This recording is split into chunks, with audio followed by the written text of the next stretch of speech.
हाँ जी, क्या हाल चाल, सब बढ़िया। तो आज का हमारा जो टॉपिक है वो फ्री फॉल के ऊपर है। हालांकि जो ये टॉपिक है फ्री फॉल, ये ज़्यादा काम का तो नहीं है, पर आपको बहुत जगह मैं रिपीट करूँगा इस टॉपिक का नाम। जो ये वर्ड है फ्री फॉल, बहुत जगह यूज़ करूँगा मैं, तो आप कंफ्यूज ना हो, इसलिए मैं आपको पहले ही बता दे रहा हूँ फ्री फॉल होता क्या है। Free fall, the falling of a body from A height towards the earth under gravitation force of Earth is called free fall. मतलब किसी ऑब्जेक्ट का कुछ ऊंचाई से गिरना। जैसे ये हमारी अर्थ है, अर्थ के ऊपर ये है, और मैं इसको कुछ ऊंचाई से इसको फेंक रहा हूँ।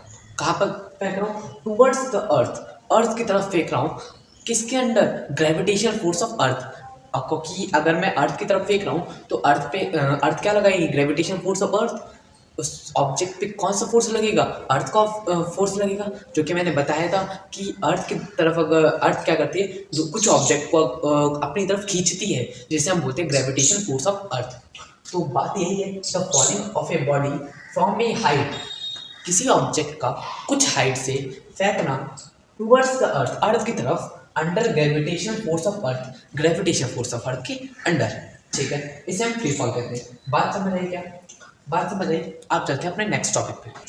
देखिए, अब हम चर्चा करेंगे एक्सीलरेशन ड्यू टू ग्रेविटी। हमने फ्री फॉल पढ़ लिया, फ्री फॉल के बाद में हम जो जानेंगे acceleration due to gravity. Gravity की वजह से बॉडी पे क्या एक्सीलरेशन प्रोड्यूस होता है। The uniform acceleration produce in a freely falling object, बोले या बॉडी बोलो, बात एक ही है, due to gravitation force of Earth is known as acceleration due to gravity. अच्छा, यहाँ पर एक वर्ड आता है हमारे यूनिफॉर्म। यूनिफॉर्म, देखो यूनिफॉर्म का मतलब होता है कांस्टेंट। यूनिफॉर्म का मतलब होता है कांस्टेंट, और कांस्टेंट को हम बोलते हैं सेम। मतलब वो एक्सप्रेशन जो हर जगह सेम हो। जब हम फ्रीली फॉलिंग कराएं किसी ऑब्जेक्ट, किसी बॉडी को फ्री फॉल करा दो किसी ऑब्जेक्ट, किसी बॉडी को, मतलब कुछ ऑब्जेक्ट्स अगर हम उसको गिर रहे हैं तो ग्रेविटेशन फोर्स ऑफ अर्थ की वजह से उस पर फोर्स लग रहा है, और वो गिर रहा है कहाँ पर? टुवर्ड्स द अर्थ, और टुवर्ड्स द अर्थ गिरने की वजह से उस पर कांस्टेंट एक्सीलरेशन प्रोड्यूस हो रहा है, जो हर जगह सेम है। अगर मैं इस मार्कर को यहाँ से ऐसे गिराता हूँ तो इसके गिरने की वजह से, सबसे पहली बात, यहाँ इस पे क्या हो रहा है? फ्री फॉल हो रहा है। ये क्या हो रहा है? फ्री फॉल हो रहा है। क्या हो रहा है? फ्री फॉल हो रहा है। ठीक है, बात समझ आई। पहला फ्री फॉल हो रहा है, ठीक है कि अच्छा, फ्री फॉल किसकी वजह से हो रहा है? ग्रेविटेशन फोर्स ऑफ अर्थ, अर्थ के ग्रेविटेशन फोर्स की वजह से ये नीचे गिर रहा है, जब भी फ्री फॉल हो रहा है। ठीक है, टुवर्ड्स द अर्थ, अर्थ की तरफ हो रहा है, पहली बात देखी हमने, फ्री फॉल हो रहा है। दूसरी बात, ग्रेविटेशन फोर्स ऑफ अर्थ की वजह से हो रहा है। ठीक है, अब जो तीसरी बात आती है कि इस पे एक्सेलरेशन प्रोड्यूस हो रहा है, जो कि कांस्टेंट है, हर जगह सेम है। अगर मैं ये मार्कर गिर रहा है तो यहाँ पर जो एक्सेलरेशन होगा वही एक्सेलरेशन यहाँ पर होगा, जिसको हम बोलते हैं 9.8 मीटर पर सेकंड स्क्वायर। ये एक्सेलरेशन होता है। ठीक है, एक्सेलरेशन ड्यू टू ग्रेविटी। हालांकि अभी मैंने बता दिया आपको, लेकिन आगे चल के हम इसको ड्राइव करेंगे, ये आखिर निकला कैसे।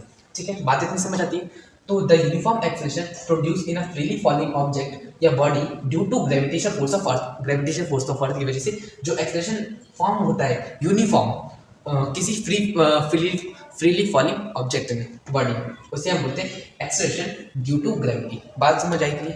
अब देखो, दो बात और समझो। सबसे पहली बात, अगर हम फ्री फॉल करा रहे हैं किसी ऑब्जेक्ट पे तो दो तरीके हो सकते हैं। सबसे पहला, अगर हम उसको थ्रो कर रहे हैं, क्या कर रहे हैं? थ्रो कर रहे हैं। दूसरा क्या कर रहे हैं? ड्रॉप कर रहे हैं। क्या कर रहे हैं? ड्रॉप कर रहे हैं।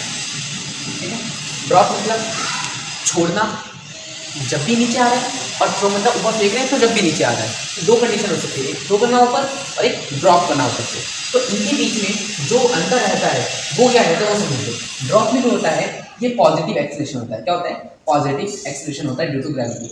Positive acceleration due to gravity. ठीक है, बट यहाँ पर पॉजिटिव एक्सीलरेशन नहीं होगा थ्रो में। क्यों? क्योंकि अगर हम थ्रो कर रहे हैं तो ये ऊपर जा रहा है, ऊपर जाने के बाद ये नीचे आ रहा है, तो इस पे जो एक्सेलरेशन लग रहा है, प्रोड्यूस हो रहा है, वो रिटार्डेशन में बदल जाएगा। और रिटार्डेशन जो होता है वो नेगेटिव एक्सेलरेशन होता है। तो इस पे क्या प्रोड्यूस हो जाएगा? रिटार्डेशन। रिटार्डेशन, ठीक है, यह मतलब नेगेटिव एक्सेलरेशन। इसको मैं नेगेटिव एक्सेलरेशन बोलता हूँ, negative acceleration due to gravity, due to gravity. ठीक है, इतनी बात समझ आती है? ये दो बात थी। अच्छा, एक दो बात और बता दो आपको कि रॉबर्ट बॉयल हो गया, ठीक है, और गैलीलियो गैलीली हो गया। इन लोगों ने क्या कहा था कि अगर फ्री फॉलिंग में जो एक्सेलरेशन प्रोड्यूस होता है ये डिपेंड किस पे नहीं करता? Mass of the object. Object की मास पे कभी डिपेंड नहीं करेगा। आप चाहे इस पेन को ले लो, चाहे इस मार्कर को ले लो, इसमें ज़्यादा अंतर नहीं दिखेगा आपको।